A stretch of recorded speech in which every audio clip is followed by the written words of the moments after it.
যদি সেই প্রধান উপদেষ্টা ডক্টর ইউনূস সে যদি আমাকে একটা দল গঠন করার স্বীকৃতি দেন, অনুমতি দেন, আমার এনআইডি কার্ড সম্পূর্ণ সবকিছু দিয়ে যদি আমাকে সে দেন, তাহলে আমি করতে পারি। বাবনী প্রজন্মে আইসা যদি ডক্টর ইউনূস আমাকে প্রতিবন্ধী, পুঙ্গ এত কিছু মনে না করে, যদি একটু বুদ্ধিজীবী মনে করে সে যদি আমাকে স্বীকৃতি দেয়, দল গঠন করার মতো এরকম কোনো অর্থ দেয়, তাহলে আমি একটা দল গঠন করব। যে টাকাটা ওরা এসে পরবর্তী নির্বাচনের পরে যার ঘাড়ে পড়বেন ওই দায়িত্বটা তার নিতে হবে।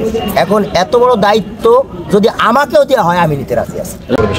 আমি মোহাম্মদ কবির শিকদার, আমি বিশ্ব পাগল স্বীকৃতি চাই। এর কারণ হলো আল্লাহ তাআলা বলছেন পাগলই সর্বশ্রেষ্ঠ, পাগলই বুদ্ধিজীবী, পাগলে জ্ঞানী। তাই এখন আমি যে জায়গা বসা আছি মিরপুর 1 নম্বর 1216 সুলতানুল আউলিয়া হযরত শাহ আলী আসছিলেন বাগদাদ শরীফ থেকে ইসলাম প্রচার করার জন্য।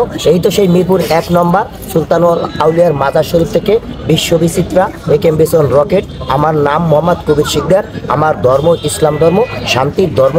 যে ধর্মটা আমার দয়াল নবী বিশ্ব নবী আল কোরআনের মাধ্যমে এই পৃথিবীতে প্রচার করেছিল, আমি সেই দিন প্রচার করার জন্য, আল কোরআন প্রচার করার জন্য অল টাইম সবসময় আমি ব্যস্ত থাকি। আমি ছোটোবেলার থেকেই আমি নবীর পাগল, আল্লাহ পাগল, মা পাগল, বাবা পাগল। তাই একের পাগল, এই পাগল স্বীকৃতিটা আমাকে দেওয়া হোক। তাই পাগল মানে কি এবং স্বীকৃতি কেন চাইছি এটা যেন আমি বিশ্বকে সুন্দরভাবে বুঝাইতে পারি। যেহেতু আমি একজন বুদ্ধিজীবী, জ্ঞানী, এখানে ঘুমিয়ে আছেন সুলতানুল আউলিয়া, এই তো তার বুদ্ধিজীবী কবরস্থান। তাই বীরশ্রেষ্ঠ মতিউর রহমান ঘুমাই আছেন, এই বীরশ্রেষ্ঠ মতিউর রহমান, বীরশ্রেষ্ঠ হামিদুর রহমান এরাও ঘুমাই আছেন এই শাহ আলী বাবার বুদ্ধিজীবী কবরস্থান। তাই তাদের প্রতি রইল আমার সালাম। আসসালামু আলাইকুম। প্রিয় এলাকাবাসী, বিশ্ববাসী যারা আছেন তারা আমার জন্য দোয়া করবেন এবং আমাকে ভোট দেবেন। কার কাছে চান যে স্বীকৃতিটা চান? কার কাছে? সারা বিশ্ববাসীর কাছে আগে চাচ্ছি আমার অধিকার নিয়ে, যে আমি যে একজন মানব, আমার যে অধিকারটা, এই অধিকারটাই আমি ব্যক্ত করছি। কারণ যে আমার সামনে যে অন্ধকার, আপনি যে বললেন আপনি বুদ্ধিজীবী, আপনি দার্শনিক, আপনি সবকিছু, আপনি ইসলাম প্রচার করবেন, কি প্রচার করেন আপনি? দার্শনিক কি? লা ইলাহা ইল্লাল্লাহু মুহাম্মাদুর রাসূলুল্লাহ কলেমা।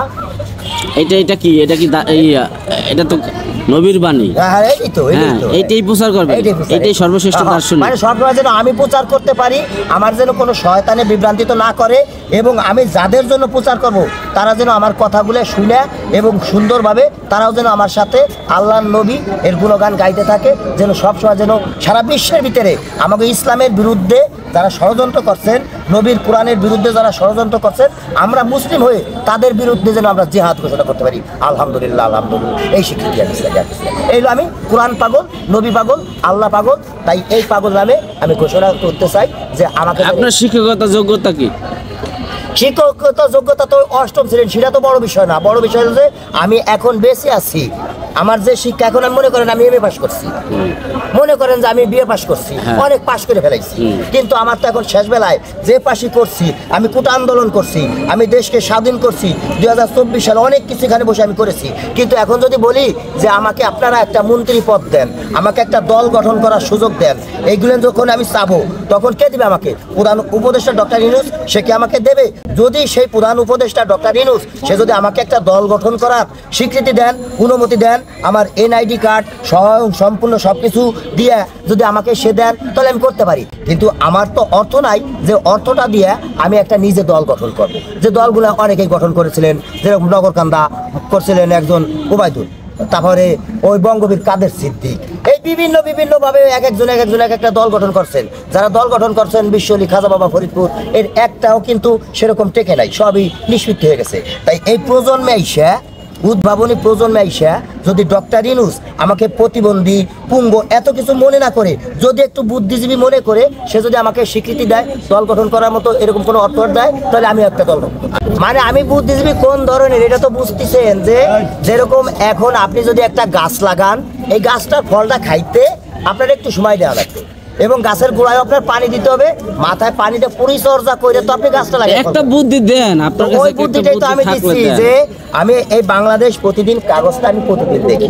তো 2-3 দিন আগে লেখা পাইলাম যে বাংলাদেশ থেকে যে নির্বাচনের তারিখটা দেওয়া হয়েছে 26 মাসের জুন মাসের ভিতরে, এই লেখছেন প্রধান ডক্টর ইউনূস, ইনি লেখছেন যে 2026 সালের জুন মাসের ভিতরে জাতীয় সংসদ নির্বাচন ঘোষণা দেওয়া হয়েছে। আচ্ছা, তাহলে এই ঘোষণার ভিতরে আমিও তার সাথে মত আছি। তো এর ভিতরে আর একটা লেখা পাইলাম যে বাংলাদেশ থেকে 46 বিলিয়নের মতো মার্কিন ডলার সারা বিশ্বের কাছে বাংলাদেশ ঋণী আছেন। তাতে উনি যে টাকাটা উনি যতদিন আছে তাতে উনি 2 পয়েন্ট পজিশনে উনি পরিশোধ করতে পারবেন। বাদ বাকি যে পজিশনটা যে টাকাটা ওটা এসে পরবর্তী নির্বাচনের পরে যার ঘাড়ে পড়বেন ওই দায়িত্বটা তার নিতে হবে। এখন এত বড় দায়িত্ব যদি আমাকেও দেওয়া হয় আমি নিতে রাজি আছি। সে তো সময় নিছে 26 মাসের জুন মাস পর্যন্ত। এটা হলো প্রধান উপদেষ্টা অস্থায়ী। সে তো পরিশোধ করে যাইতে পারবো না, অল্প না না কিছু ওই তো আমি তো পারবে। বললামই, ওটাই বললাম যে এটা সে ধরেন পরিশোধ আপনি করবে। কিভাবে পরিশোধ করবেন এই আইডিয়াটা যদি আপনারা জানতে পারে তাহলে তো মনে করেন যে আপনারা আমার বাংলাদেশ তো সোনার বাংলাদেশ। আমার প্রতিটা প্রকল্পে যেটা লেখছে যে একটা পদ্মা সেতুর বদলে যে প্রকল্পের থেকে যে টাকাটা আনছে বিশ্ব ব্যাংকে দিছে তাতে একটা পদ্মা সেতুর বদলে 5টা পদ্মা সেতু করা যেত, একটা কর্ণফুলী টানেলের বদলে 5টা কর্ণফুলী টানেল করা যেত। অর্থাৎ একটাই কথা যে যে প্রকল্পের থেকে বিশ্বের থেকে যে টাকাটা আনছে বাংলাদেশ সরকার প্রকল্পের নামে তার থেকে দ্বিগুণের থেকে দ্বিগুণও বেশি আমরা করতে পারতাম। কিন্তু এই টাকাগুলো এখন বিশ্ব ব্যাংকে কার মাধ্যমে কোথায় জমা আছে এটা এখন আমি সঠিক খোঁজ পাই নাই। তাই যেহেতু জুন মাসের ভিতরে 26 সালের জুন মাসের ভিতরে নির্বাচনে যে জয় হবেন তার গাড়ি পড়বে। এখন যদি আমাকে দেয় সেটা তো আমার বিবেচনা যে কিভাবে আমি আম গাছ লাগাবো না কাঁঠাল গাছ মানে লাগাবো। মন্ত্রণালয়গুলোতে যারা আছে তাদের কাছ থেকে বিভিন্ন একটা কমিটি গঠন করে আপনি জানবেন, জানার পরে এই কাজটা করবেন। একা দ্বারা যত ভালো কাজই হোক একা দ্বারা সে কাজটা করা সম্ভব না। তাই এই বাংলাদেশে আমি যত বড়ই বুদ্ধিজীবী হই আমার মতো এরকম যথেষ্ট পরিমাণ বুদ্ধিজীবী আছে। যেরকম বিশ্বের ভিতরে 500 মুসলিম মানে ধনী মুসলিম যারা তাগর ভিতরে এই ডক্টর